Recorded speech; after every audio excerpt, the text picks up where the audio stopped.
Au cours de la plénière consacrée à la présentation de l'économie du projet des 10 budgétaires pour l'exercice 2026, la gouverneure du Lualaba, Fifi Masuka Saini, a fait observer une minute de silence en mémoire des exploitants artisanaux décédés à la suite d'un incident survenu le week-end dernier. À Moulondo, la gouverneure a expliqué que le projet des 10 budgétaires 2026 connaît une hausse d'environ 15% par rapport à celui rectificatif pour l'exercice 2025. Concrètement, le projet de budget 2026, dont je me fais le devoir de soumettre à votre approbation, est arrêté en équilibre en recettes et en dépenses à 2 599 milliards 110 729 322,55 francs congolais, équivalent à 896 152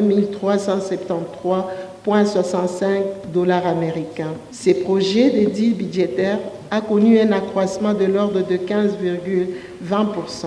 Comparativement au projet de budget rectificatif 2025, dont l'économie a été développée en ce même hémicycle en date du 14 novembre 2025 et dont le montant est de 256 164 774 409,54 francs congolais. Le projet des 10 budgétaires prévoit également la construction et la réhabilitation de plusieurs infrastructures sociales dans les 5 territoires qui comptent la province du Lualaba. Fifi Masuka Saini réaffirme ainsi sa détermination à répondre aux attentes de la population conformément à la vision du chef de l'État. Au niveau provincial, la poursuite, la consolidation et le renforcement par l'exécutif provincial des actions visant à améliorer les conditions de vie de la population, notamment en modernisant les infrastructures socio-économiques de base, avec un accent singulier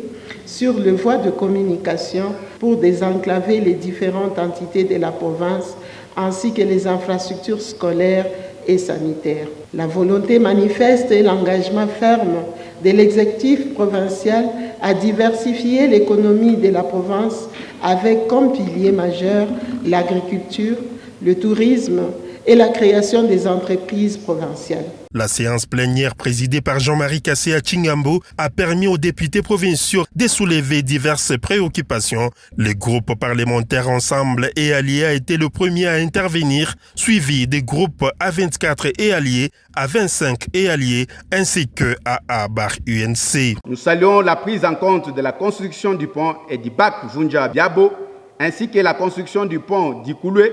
Dans le domaine des sports et loisirs, il est prévu la construction d'un enclos pour l'aire de jeu du stade Diour. La construction de 2 stades de football, dont un à Kolwezi et un autre à Kassaj.